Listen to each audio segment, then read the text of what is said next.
Bien, pues buenos días a todos y muy bienvenidos. A pesar de que tenemos un tiempo muy inestable, ¿no? Lo mismo llueve, que hace un poco de sol, que vuelve a llover, que vuelve a tronar, pero aún así es agradable el poder juntarnos y el poder vernos. La lástima que, bueno, pues no, la lástima no, es que hay hermanos que pueden disfrutar del puente de Andalucía y hacen bien en disfrutarlo, ¿no? Así que el Señor les guarde también.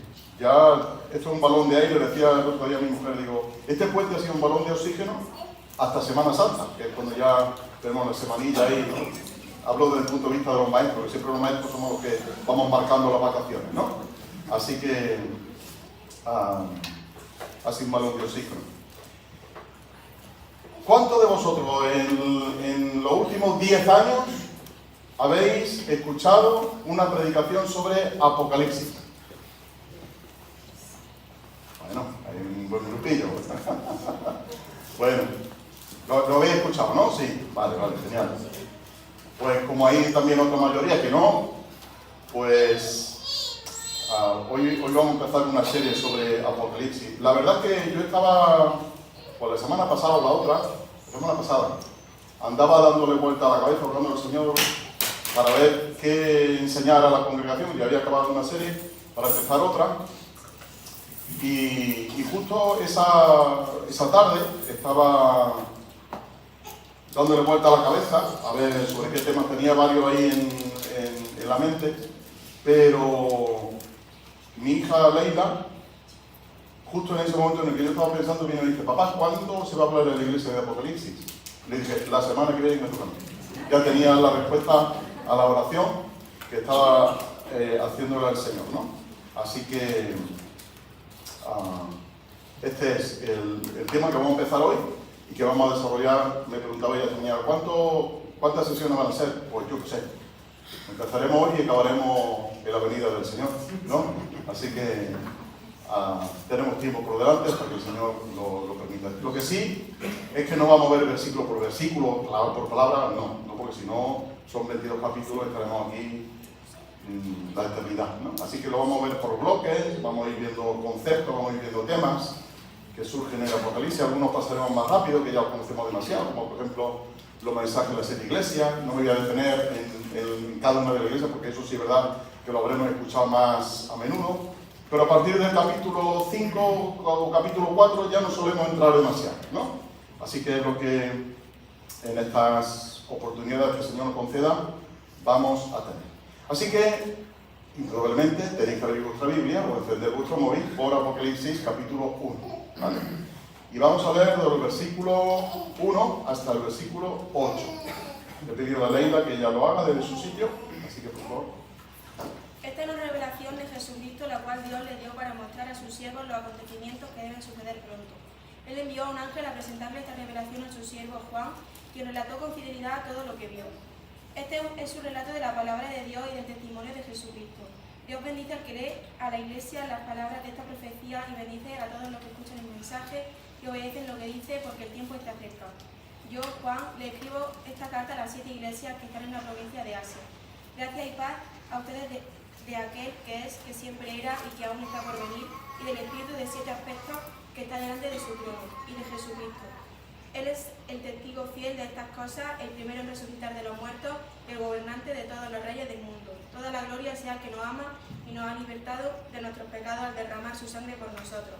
Él ha hecho de nosotros un reino de sacerdotes para Dios, su Padre. A Él sea toda la gloria y el poder por siempre y para siempre. Amén. Mire, Él viene en las nubes del cielo y todos lo verán, incluso aquellos que lo traspasaron, y todas las naciones del mundo se lamentarán por Él. Sí, amén. Yo soy el alfa y la omega, el principio y el fin, dice el Señor Dios. Yo soy el que es, que siempre será, era y que aún está por venir, el Todopoderoso. Muy bien, pues el Señor añada su bendición. Gracias, Leila. Que el Señor añada su bendición a nuestros corazones para recibir adecuadamente su palabra. Veis que el libro de Apocalipsis tiene su introducción, como cualquier libro que se precie, pues tiene una presentación, tiene un prólogo que nos va a ir indicando quién es el autor, cuál es el propósito del libro, cuál va a ser el contenido que se va a ir desarrollando, ¿vale? Y en esta ocasión, pues tenemos este libro llamado Apocalipsis, que en realidad, como por ejemplo ocurre en el idioma inglés, debe de ser revelación. Lo que pasa es que hemos tomado del griego nosotros esa palabra, la hemos castellanizado, la hemos adoptado, más bien la hemos adoptado al castellano y la hemos llamado, tal como se pronuncia en griego, Apocalipsis, ¿vale? Pero Apocalipsis no nos debe de asustar, sino que significa revelación. Algo que está oculto, algo que permanece tapado con un velo, se desvela, se revela al mismo tiempo y queda manifiesto y queda visible a todas aquellas personas que quieran ver. Veis que el autor se presenta en el versículo 1 como Juan, así sin más. Por medio de su ángel o su siervo, Juan. Este Juan tiene que ser una persona muy conocida en toda la iglesia del Asia Menor, puesto que no se especifica nada más que a su siervo Juan. Indudablemente tiene que ser el escritor del Evangelio de Juan y el autor de las cartas primera, segunda y tercera de Juan. Por una serie de razones que yo no voy a explicar, porque no es el momento de explicar qué razones nos dan pie a pensar que es ese Juan. Y digo esto porque hay personas que vaya a leer por ahí o vaya a escuchar por ahí, que piensan que no es Juan el evangelista, que no es Juan el que escribió primera, segunda, tercera, sino que es otro Juan, ¿no? Pero bueno, hay una serie de razones que nos hacen ver y entender que sí es el Juan que nosotros conocemos, en la Biblia. El apóstol Juan, el autor del Evangelio y de las Escrituras. Y digo que tiene que ser conocido entre los cristianos, e incluso hasta la iglesia primitiva lo menciona como Juan el anciano. Entonces ese nombre de anciano, refiriéndose a Juan, es indudable que sea Juan el que conocemos. Hay alguna Biblia que hay en el título de arriba donde pone el libro de Apocalipsis, viene, sobre todo la versión antigua, viene Juan el teólogo, ¿no? Así que nos da también una pista, ¿no?, de quién es este Juan. Así que dejamos por un lado ya claro quién es el autor del libro de Apocalipsis. Pero vamos a encontrar muchas dificultades para entender el libro. No es un libro fácil, es un libro muy difícil. Muy difícil por el contenido, muy difícil por conceptos que ahí se hablan y que nosotros no tenemos ni idea de qué pueden significar. Pero esas dificultades las iremos salvando, iremos viendo algunos retos de interpretación que también vamos a tener en este libro. Vamos a ver también por qué hay que estudiar el libro de Apocalipsis, porque no es simplemente para fascinar nuestra mente y para saciar esa sed de saber lo que va a ocurrir en el futuro, ¿no? Sino que ahora veremos que tiene una serie de puntos importantes. Vamos a ver quiénes son los destinatarios y vamos a ver cuál es el mensaje principal del libro de Apocalipsis. Como veis, es una pequeña introducción que vamos a dar en apenas 40 minutos para entender el libro y todo lo que venga después, ¿sí? Así que va a ser, lo voy a intentar hacer lo más sencillo posible para no usar términos que nos puedan confundir o cosas que no nos queden luego al final muy claras. La primera dificultad que nos encontramos cuando leemos el libro de Apocalipsis es muy sencilla, y es que nosotros vivimos en el siglo XXI y el libro de Apocalipsis se escribió en el siglo I, al final del siglo I, aproximadamente en el año 95, por ahí. 92, 96, entre esa franja, dejamos los 95 ni tatine para mí, ¿no? Así que tenemos un libro escrito en el siglo I. Nosotros, lectores del libro del siglo XXI, tenemos que salvar una distancia de 20 siglos por delante, donde han ocurrido un montón de cosas, donde el lenguaje ha evolucionado de una manera sorprendente y hemos perdido por completo puntos de referencia que los que escucharon el libro, y lo digo bien, los que escucharon el libro, entendían perfectamente. Y que tú y yo ahora lo leemos y decimos, pero ¿esto a qué se referirá?, ¿no? Como ya sabéis, el libro de Apocalipsis se ha dado a múltiples interpretaciones. Hay diferentes escuelas de interpretación y cada una ha enfocado el libro de una manera diferente, ¿no? Hay quien piensa que esto ya ocurrió, hay quien piensa que son cosas tuyas que van a pasar, y hay quienes piensan que hay cosas que pasaron, que están pasando y que van a pasar, ¿no? Así que en esa franja de entre lo que pasó ya no tiene nada que ver con nosotros, hasta lo que va a pasar y estamos esperando, hasta esa franja de personas que piensan que ocurrieron cosas, se van cumpliendo cosas y ya no hay cosas que cumplir, ¿no? Son escuelas que no voy a dar su nombre porque tampoco no tenemos mucho que ver. Pero hemos perdido un punto de referencia, o puntos de referencia que lo que escucharon en el libro tenían y que tú y yo hoy día nos cuesta trabajo, y por eso tenemos que echar mucha mano del contexto para entender, por ejemplo, imágenes, para entender conceptos que se mencionan en el Antiguo Testamento y que al menos por 500, escúchame, por 550 veces se registran en el libro de Apocalipsis, refiriéndose al Antiguo Testamento. O sea que tenemos que conocer también un poquito el Antiguo Testamento para interpretar todo lo que Juan nos está contando, o relatando más bien, en este libro. Así que tengamos esto también muy presente. Con el tema de colores, el mundo cromático que aparece aquí, los colores del arco iris, el caballo color bermejo, el caballo color tal, todo tiene un significado, todo tiene un símbolo que iremos desgranando conforme vayamos viendo cada uno de estos pasajes. El tema de los números, aparece el número famoso, ¿no? ¿Cuál es? 666, o qué será el número, ¿no? Y se ha especulado tantísimo de ese número, que hasta lo último se ha especulado, es que ese número viene grabado en los nanobots que nos han metido aquí con la vacuna, ¿no? Nos han metido unas cosas por ahí, unos chinos, no cuántas, y ahí va registrado. Cuando salieron los códigos de barra, esto era el tal, ¿no? Cuando salieron las tarjetas de crédito, aquí está el número, cuando, no sé, así todo el mundo ha ido especulando de que era el 666. Ellos, los que escucharon y leyeron el libro en el siglo I, en el momento que escucharon 666, sabían de qué era. Nosotros, desgraciadamente, no hemos perdido ese punto de referencia, ¿no? Pero ellos sí lo sabían y jugaban con cierta ventaja con respecto a nosotros, ¿no? Y luego aspectos que se llaman aspectos teriomórficos, que tienen que ver con animales, ¿no? Aparece, por ejemplo,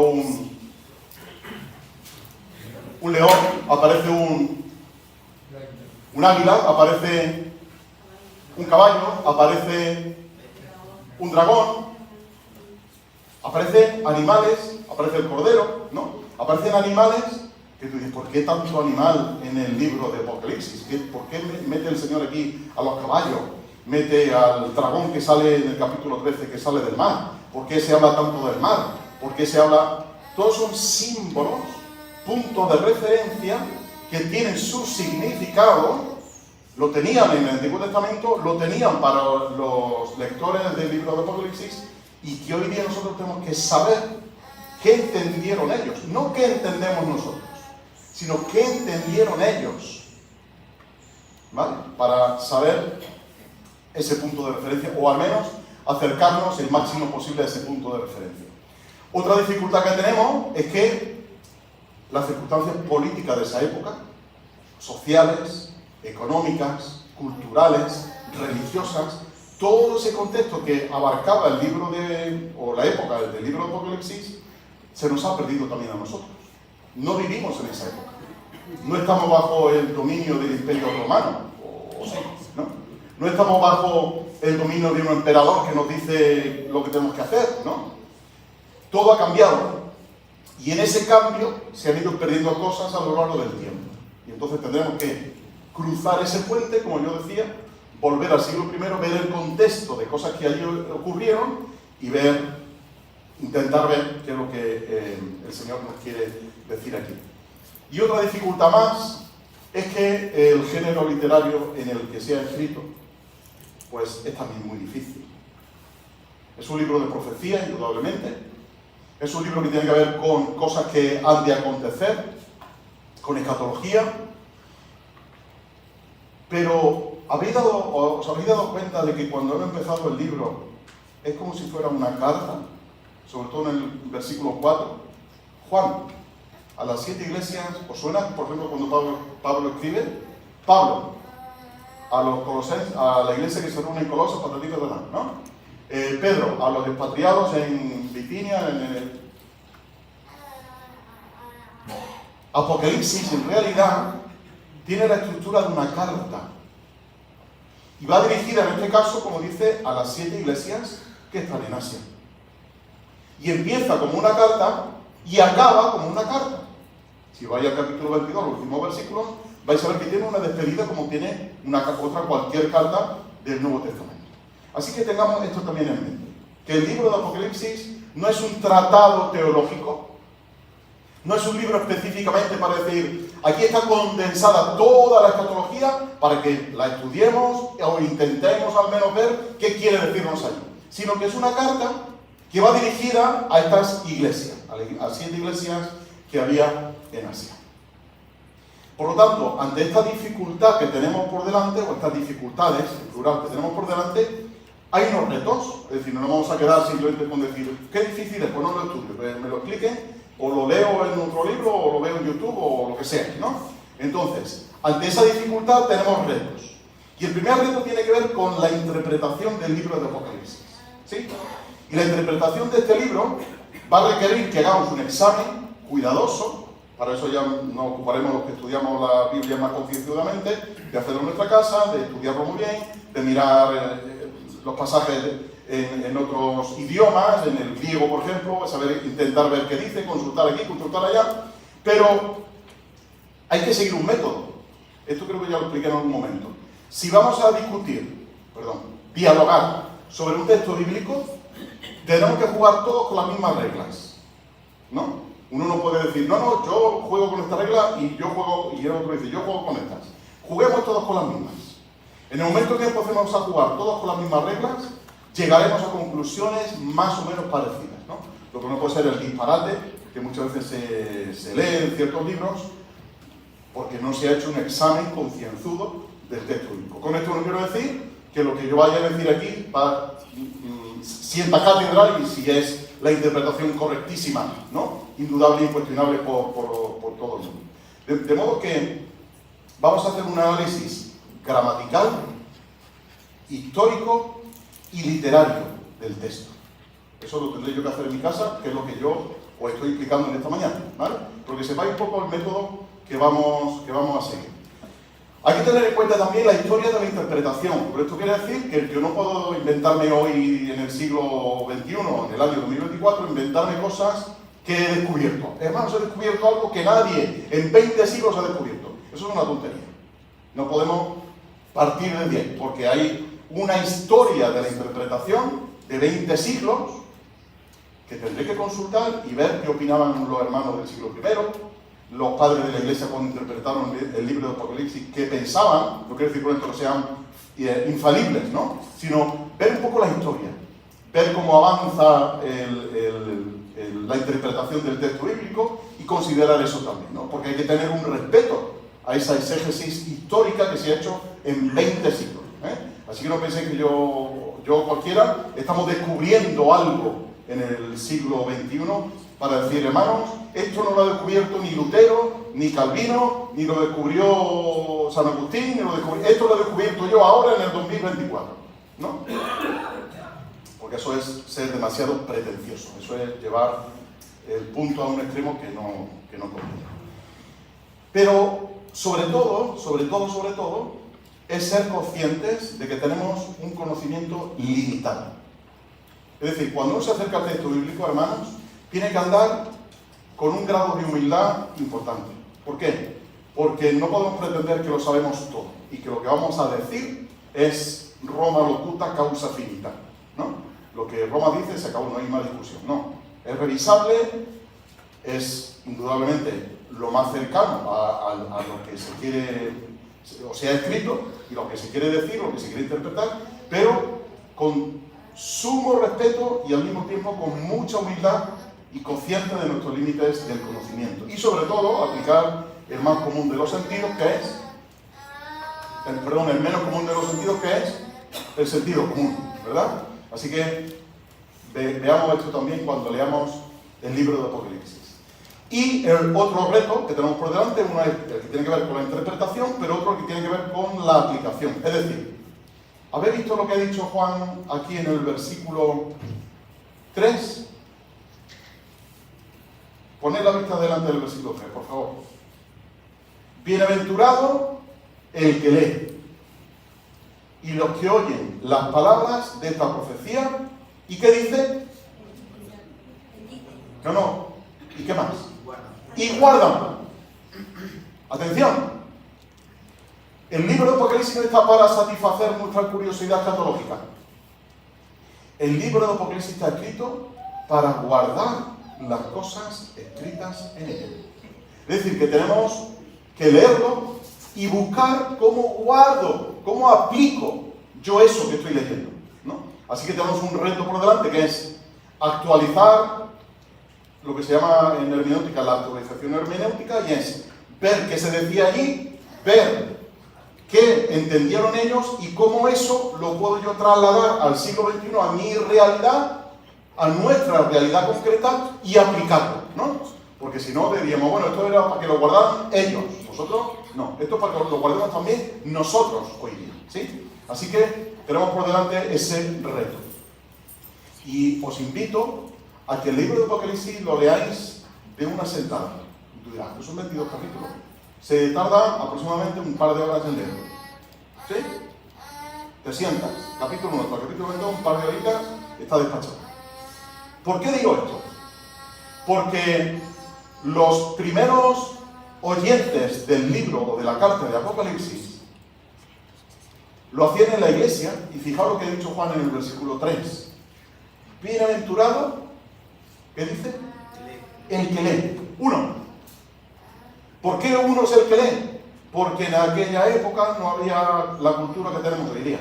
La mayoría de la gente era analfabeta, y dentro de las congregaciones había lo que se conoce la figura del lector, que era el que leía en voz alta a la congregación. ¿Venía la carta de Pablo? Pues había uno que la leía, porque solamente había una carta, ¿no? Nadie tenía copias de esa carta, de modo que recibían la carta, juntaban a toda la iglesia, uno la leía y los demás escuchaban. Así que dicen los historiadores que Apocalipsis se leía antes de la celebración de la mesa del Señor.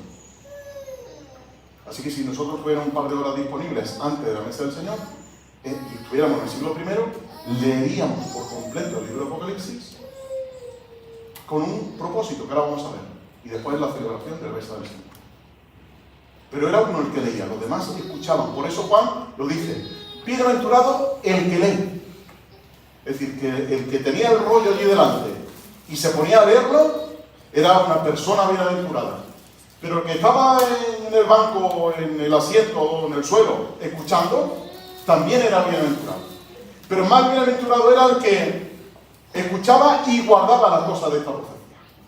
Así que tenemos ese reto de leer de manera natural grandes porciones del libro de Apocalipsis. No detenernos en pequeñas porciones sacadas de su contexto, o ver aquí, ver allá, e intentar hacer un puzzle, sino leer el libro de corrido, leer grandes porciones, y no leerlo, como decía antes, como si fuera un tratado teológico importantísimo, que lo es, sino que lo leamos, como alguien decía, se entiende mejor si lo cantamos como un himno de triunfo. Así que tenemos ese reto por delante. ¿Y por qué tenemos que estudiar el libro de Apocalipsis? Versículo 1. Porque es la revelación de Jesucristo. En dos sentidos. Y lo explica Juan. Dios le dio la revelación a Jesucristo y Él se la dio a entender, dice al final del versículo 1. Se la dio a entender enviándola por medio de su ángel a su siervo Juan. Pero habla de Cristo y habla sobre Cristo. Es decir, la revelación la da Jesucristo, pero se habla acerca de Él. Así que no perdamos esto de vista, porque el libro de Apocalipsis no es saciar nuestra sed de qué será Armagedón, y cuándo ocurrirá Armagedón, y cómo era la bestia, y quién será la bestia, y quién será el anticristo, y quién será el hijo de perdición, y quién será... Todo eso está muy bien, Pero no perdamos la vista de que el libro habla de Jesucristo. Por eso toda la introducción que hemos leído en el capítulo 1, habéis visto ahí en el versículo 5, dice las cosas que han de venir, y de Jesucristo, el testigo fiel, el primogénito de los muertos, el soberano de los reyes de la tierra, al que nos ama y nos libertó de nuestros pecados con su sangre, e hizo de nosotros un reino, sacerdotes para su Dios y Padre, dice, a Él sea la gloria. Y a Él sea el dominio por los siglos de los siglos. Amén. Yo soy el alfa y el omega, el principio y el fin, dice el Señor Dios, el que es y el que era y el que debe venir, el Todopoderoso. Así que todo el libro de Apocalipsis es un libro cristológico. Habla de Cristo. Y si yo empiezo a ver el libro de Apocalipsis y pierdo el foco desde Jesucristo, me estoy perdiendo todo el libro. Estoy saciando mi curiosidad, pero no estoy viendo el enfoque principal del libro, que es ver a Cristo aquí, ver a Cristo allí, ver Cristo cómo actúa, ver Cristo cómo habla, etc. ¿Vale? Así que esto es importante que lo tengamos en cuenta. En segundo lugar, lo hemos visto, es un libro que trae bienaventuranza. Bienaventuranza para el que lee, bienaventuranza para el que escucha y guarda. Pero es un libro actual. Es un libro que está escrito, como digo, en el siglo I, pero es un libro que también nos va a hablar de algo que ha de acontecer, como dice Pablo en 1 Corintios 10:11, para vosotros que habéis alcanzado el fin de los siglos. Así que tú y yo estamos en el fin de los tiempos. ¿Cuánto va a durar ese fin? No lo sabemos. Eso la Biblia no lo revela por ningún sitio. Pero sí nos dice la Biblia que estamos esperando la venida del Señor Jesús. 2 Pedro capítulo 3, esperamos y aguardamos la venida del Señor, que ocurrirá de esta manera, ocurrirá de la otra, pero no perdamos de vista que estamos en el fin de los tiempos. Por lo tanto, el libro es actual para nosotros, porque también nos habla del fin de los tiempos. Nos habla de cosas que sucedieron, que suceden y que sucederán, ¿no? Que es lo que se está hablando a lo largo de todo el libro. Pero, además, es el libro que cierra la revelación bíblica. Es el último libro y está además muy bien colocado ahí, ¿vale? Está muy bien colocado. ¿Por qué? Fijaos en el capítulo 22, versículo 18. ¿Alguien que lo lea de su sitio, por favor? Capítulo 22 de Apocalipsis, del 18 al 21.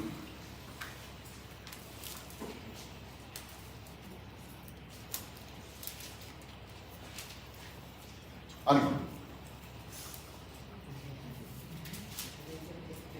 Venga, Luisa, tú misma. Yo testifico a todo aquel que oye las palabras de la profecía de tu libro.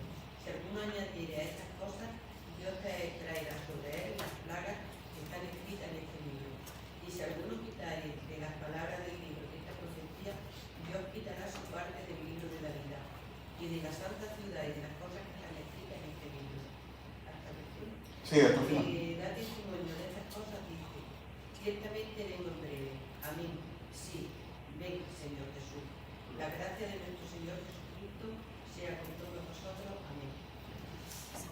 ¿Habéis visto el final de la revelación? El que añada a estas cosas, Dios traerá sobre él las plagas que están escritas en este libro. Y si alguno quita, también. Así que ni quitar, ni añadir. Es el fin de la revelación y a partir de aquí no podemos añadir nada. Luego vendrá gente que dirá, no, pero yo he tenido una revelación, el Señor me ha hablado. Me da igual, si no está aquí escrito, me da igual lo que el Señor aquí te haya hablado. A mí me importa lo que el Señor ha hablado a todos aquí en la Escritura, ¿no? Así que tengamos eso también muy en cuenta, que es el libro que cierra la revelación bíblica. Pero, y aquí viene la clave, es un libro de consuelo. ¿Habla de guerras? Sí. ¿Habla de una bestia que viene? Sí. ¿Habla de pestes, de hambre, de terremotos? Sí. ¿De catástrofe desde el cielo? Sí. Pero es un libro de consuelo.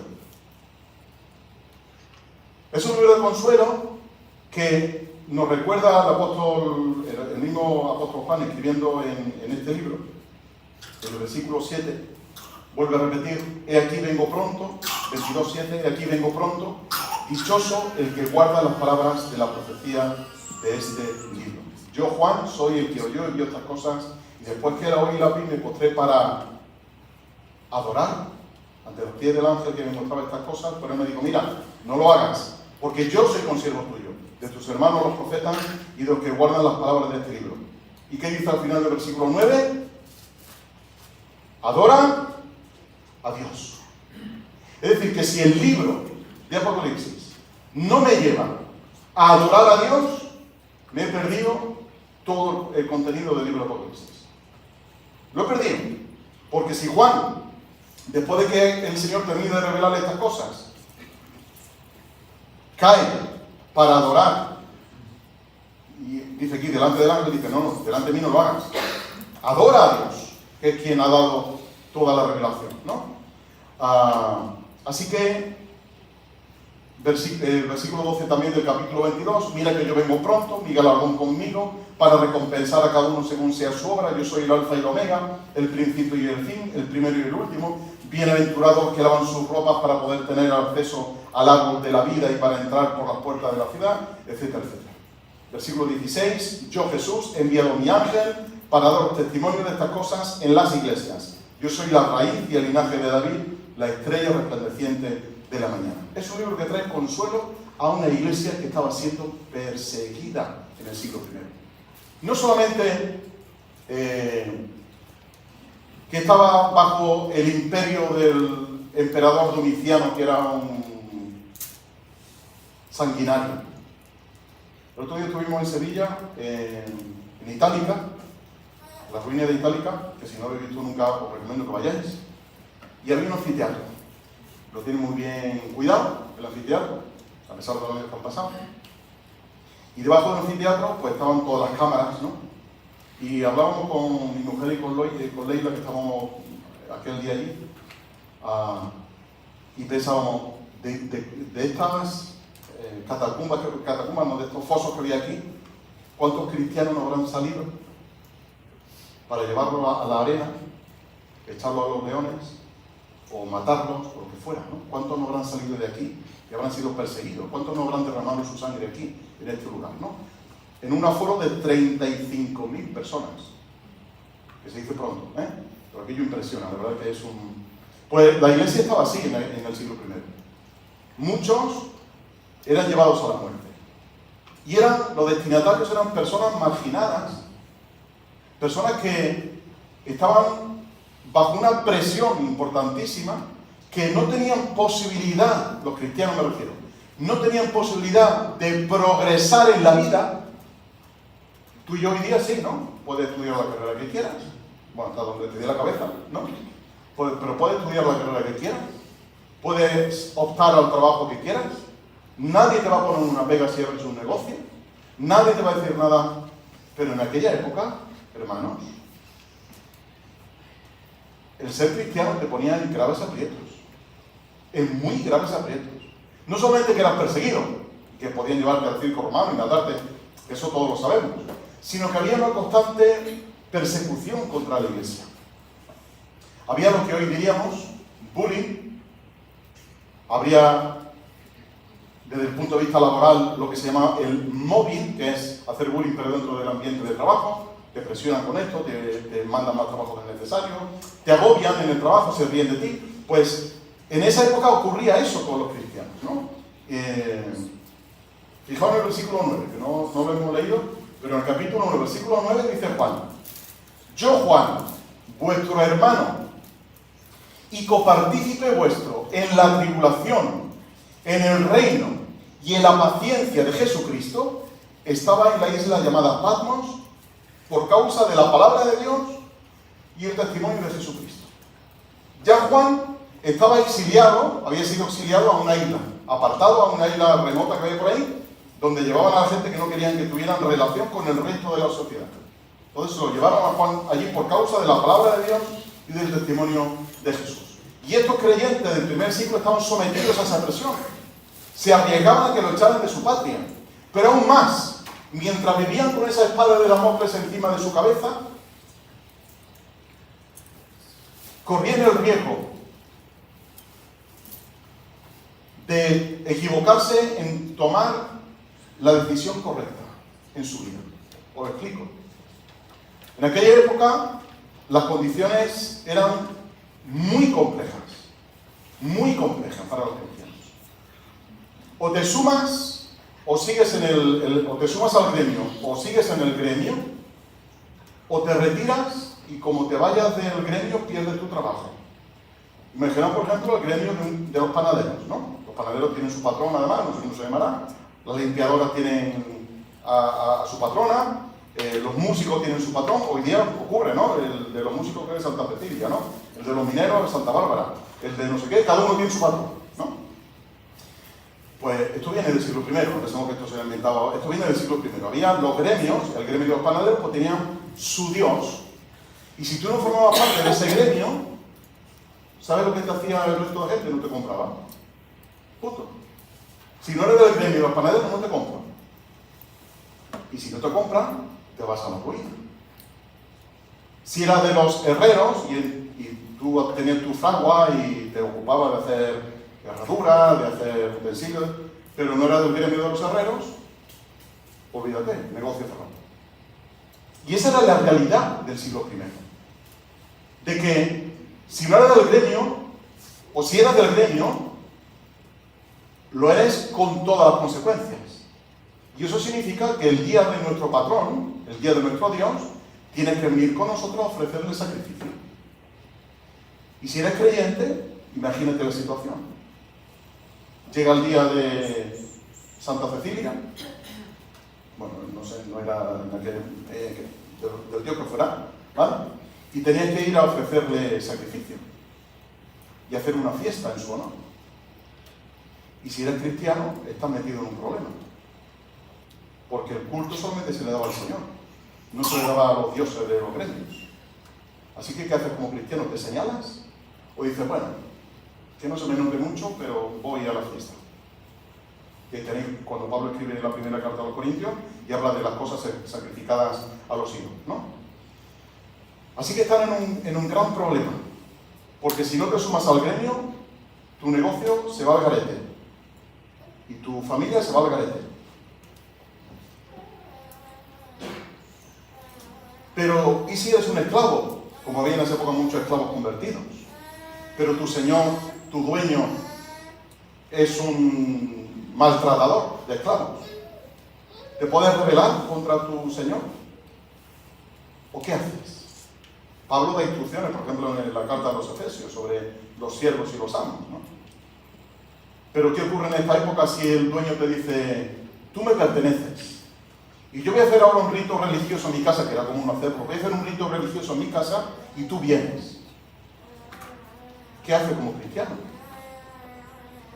¿O te exige tu Señor que mantengas prácticas sexuales aborrecibles, como ocurría en la época, y tú eres cristiano? Porque te podían obligar a hacer eso. O a presenciar relaciones sexuales entre ellos, que era muy común también. ¿Qué haces como cristiano? ¿Le dices que no a tu Señor? Como le digas que no, el palizón te lo llevas. Y algunas cosas más. ¿Qué haces como cristiano? ¿Cedes? ¿Concedes tu espacio? ¿Haces esa concesión al mundo? Y hoy día, trasladándolo a nosotros, ¿qué concesiones hacemos al mundo nosotros hoy día? Hablamos como la gente del mundo porque si hablo de otra manera, le voy a señalar, ¿no? Si no digo las cosas que ellos dicen, si no subo las historias que ellos suben, si no comparto las cosas que ellos comparten, si no hago un TikTok como ellos lo hacen, sí. Pero ese es el precio que hay que pagar por ser cristiano. Hoy día, en el siglo XXI. A Dios gracias, quizás no nos echen del trabajo por ser cristianos. O quizás no nos peguen un palizón nuestros dueños, nuestros jefes, por lo que sea, porque no hagamos ciertas cosas, ¿no? Pero hay presión por todos lados. Y los jóvenes tienen su presión también. De ir con los amigos, de fumar, de beber, de irse y acudir a la casa a las tantas de la mañana. Todas esas presiones que todos hemos recibido cuando hemos sido jóvenes, son las que nuestros jóvenes también están sufriendo hoy día. Y ellos vivían en ciudades del Imperio Romano sin disfrutar de los privilegios del Imperio Romano. Y no podían disfrutar de esos privilegios simplemente porque eran cristianos. Porque el ser, o el pertenecer, más bien el pertenecer al Imperio Romano, ¿sabéis lo que implicaba? que en cierto momento del año, cuando al emperador le apetecía, se hacía una fiesta en su honor, y tú ibas allí y te tenías que plantar delante y decir, ¿sabes qué? César es el Señor. Y a la gente le da igual. Pero si eres cristiano, decir César es el Señor, te metía en un problema. En un problema de conciencia, en un problema tuyo, que es reconocer que el Señor de tu vida, el que tenía, porque eso al final lo de decir que César es el Señor, es una declaración de la soberanía de alguien sobre tu vida. De modo que tú estás diciendo, el soberano sobre mi vida, el que manda sobre mi vida es el César. Y eso sería caer en idolatría. Sin embargo, el cristiano decía, no. Cristo es el Señor. Pero eso no podía decirlo allí delante de los demás, porque te arreglaba a que te metieran en el circo, ¿no? Y ese era el problema que ellos tenían. Porque los cristianos en esa época eran gente subversiva, eran gente antisocial, eran gente que se comportaban no como, que no hacían las cosas que todo el mundo hacía, que eran diferentes y eran señalados por ser diferentes. Y por eso el libro de Apocalipsis es un libro de consuelo que Juan escribe para traer consuelo a una iglesia que estaba en esa situación. Y que le dice, hermanos, tranquilos, que el que vence es el Señor. El César podrá pediros que digáis César es el Señor. Os pueden echar de vuestro gremio, os pueden pisotear, os pueden exiliar de vuestra ciudad, os pueden sacar de vuestra casa, se pueden llevar a vuestra mujer, a vuestros hijos, a tu marido, a quien sea. Pero tranquilos, que toda esta tribulación al final va a desembocar en que los reinos de este mundo han venido a ser de nuestro Dios y de su Cristo. Y el César, al que la gente está diciendo César es el Señor, finalmente ese Señor y todos los señores del mundo tendrán que inclinarse delante del Rey de Reyes y del Señor de Señores y decir Cristo es el Señor. Así que hermanos, tranquilos, no os sorprendáis, dice Pedro, de la prueba de fuego que os ha sobrevenido. No os sorprendáis, que es normal que como cristianos padezcamos este tipo de cosas. Y es lo que le ocurría a estos hermanos que leen el libro o que escuchan el libro de Apocalipsis. Tranquilos. ¿Van a pasar tribulaciones? Por supuestísimo que sí. ¿Va a haber problemas en el mundo? Por supuestísimo que sí. ¿Vais a pasar por graves problemas? Por supuestísimo que sí. Pero tranquilos, porque Cristo es el Señor. Y ante Él se rendirá toda rodilla, de los que hay en el cielo, la tierra y debajo de la tierra, y toda lengua confiese que Jesucristo es el Señor. Acabo en 7 minutos. Amén. Pero hoy día tenemos una paradoja. Si el libro de Apocalipsis, la carta de Apocalipsis, es una invitación, es una llamada a los primeros cristianos a permanecer fieles en la fe, a seguir como están, a no ceder, a echarse para atrás, a no abandonar, sino a permanecer fieles en la fe a pesar de dificultades, para ellos es un libro de consuelo. Pero nosotros leemos Apocalipsis y decimos, madre mía, la que va a venir al mundo, qué lástima de lo que va a pasar. ¿Cómo que qué lástima, hermano? ¿Cómo que qué lástima? Si al final sabemos lo que va a pasar, tenemos ventaja sobre ellos, sabemos lo que va a pasar, sabemos cómo va a acabar todo. Y sabemos que todo lo que está aconteciendo hoy día en el mundo, la guerra de Ucrania, lo que ha ocurrido entre Israel y Palestina, lo que va a ocurrir, todo eso está controlado por el Señor. No nos asustemos. De pronto decimos, ¡ay! La que se va a liar como Ucrania entra en la OTAN, porque ha dicho Vladimir Putin que como Ucrania entra en la OTAN, pues que está amenazando a toda la sociedad occidental con que van a ocurrir graves cosas. Y, bueno, lo podemos templar un poquito, ¿no? Pero sabemos lo que va a pasar. Spoiler, ¿no? Como dicen los jóvenes. Spoiler. Sabemos cómo va a acabar todo. Pero no nos aferremos a este mundo, a las cosas de este mundo, a cosas que amamos en este mundo, porque todo va a pasar, todo va a terminar, todo va a acabar. Y todo va a acabar para que haya un cielo nuevo y una tierra nueva. Y eso para los creyentes del primer siglo era el consuelo de que por fin esto va a acabar. Sin embargo, nosotros tenemos miedo de leer el Armagedón. Sí, va a pasar. Pero ¿y? ¿Es que estamos esperando el Armagedón o estamos esperando al Señor? ¿Estamos esperando las guerras cósmicas o estamos esperando al Señor? ¿Estamos esperando que aparezca por el cielo o suenen por el cielo las trompetas o estamos esperando al Señor? Porque si estamos esperando las trompetas, los caballos, las tazas, los sellos, etc., hemos perdido el libro de Apocalipsis. Lo hemos perdido. Estamos esperando al Señor. Y por eso dice que esperamos de las nubes al Señor. No dice Pablo, ¿no? No dice, esperamos las señales que... No esperamos ninguna señal. El Señor vendrá cuando quiera. Y a Él es a quien esperamos. No esperamos las señales. Y el mensaje final de Apocalipsis es que no temamos el fin de la historia. Chicos, jóvenes, este es el evento canónico. La llegada del reino de Dios. ¿Habéis entendido lo de evento canónico? Que es un término que se usa ahora mucho desde el año 23 para acá. Los jóvenes, cuando yo lo he dicho, ya lo han dicho, pero los adultos me han dicho, ¿y eso qué significa? Y un evento canónico es algo que tiene que suceder y sobre lo cual yo no debo de actuar, ni puedo actuar, porque va a suceder. Y es un bien para el otro, ¿no? Para una persona. O para una sociedad, ¿no? Entonces yo no debo de actuar ahí. Si no, veis luego la película de Spider-Man, la última que se habla mucho del evento canónico, ¿no? Peter Parker tiene que actuar por ahí para salvar a no sé quién, pero hay un evento canónico de que eso tiene que pasar sí o sí, entonces mejor no actúo, ¿no? Pues el evento canónico es que Dios va a traer su reino, y lo quieras tú o no lo quieras, Dios va a traer su reino. Es el evento canónico de Dios, ¿no? Y va a ocurrir. Por eso, no temas el fin de la historia, tranquilo. ¿Que se puede liar una guerra entre Europa y Rusia? Posiblemente, no lo sé. Pero si se lía, tranquilo. Tenemos que tener cierta... Pero tranquilo, porque el final de la historia es otro. El final de la historia es que el Señor viene. El final de la historia es que el Señor va a reinar.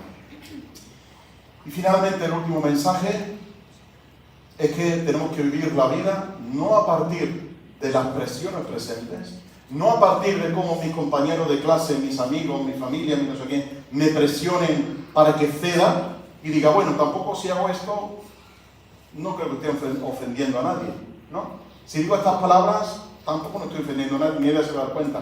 Y disimulo dentro de mi ámbito de amigos, dentro de mi ámbito de clase, dentro de mi ámbito familiar, disimulo, porque de todas maneras nadie se va a enterar del tema, ¿no? Así que vamos a recibir presiones, igual no. De la misma manera que la recibieron los creyentes del primer siglo. Pero la diferencia nuestra es que vamos a enfrentar esas presiones desde el conocimiento de que Dios tiene el control y desde el conocimiento de que sabemos cómo va a acabar todo. Es decir, ¿nos van a presionar? Por supuestísimo que sí. ¿Te van a decir que engañes en esto de la renta? Pues seguramente sí. ¿Te van a decir que te vayas con ellos de marcha por ahí y te pegues el lote, o como dicen los jóvenes, te enrolles y tal? Posiblemente sí, te presionen para que hagas eso. Pero ante esa presión, yo tengo que no ceder y saber que si cedo, no estoy siendo fiel a la fe. Y tengo que ver esa presión como parte de la historia, como parte de mi historia, y saber sobre todo esto que sé cómo va a acabar todo. Que nos podrán presionar, nos podrán poner piedras en el camino, podrán poner palos en las ruedas, pero hermanos, Jesucristo es vencedor. Jesucristo es el Señor. Él es, como hemos visto aquí, el alfa y la omega, el que es, el que era y el que ha de venir, el Todopoderoso.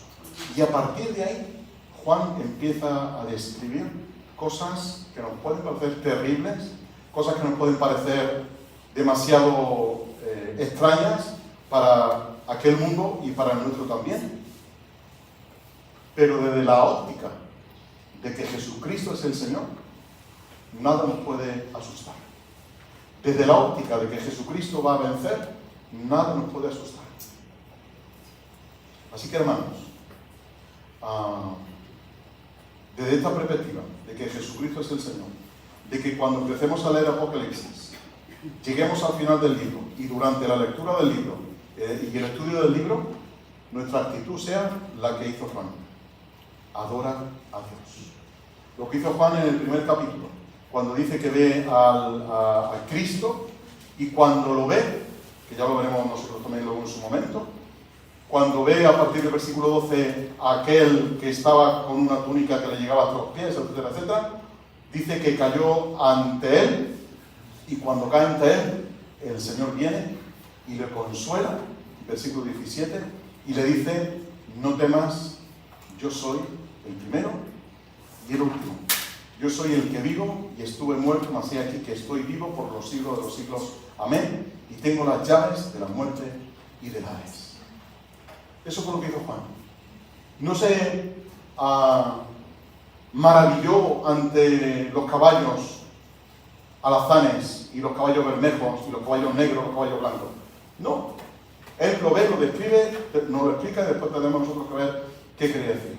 Él, cuando ve todo aquello, cae en adoración al Señor. Pues que esa sea también nuestra actitud a la hora de leer el libro. Cuando veamos todo esto, adoremos al Señor. Porque el libro es de Cristo, sobre Cristo, y para animarnos a nosotros en medio de nuestra sociedad, en medio de nuestros problemas, en medio de nuestra tribulación, a pensar de que el final sabemos cuál es, que el Señor vence. Amén.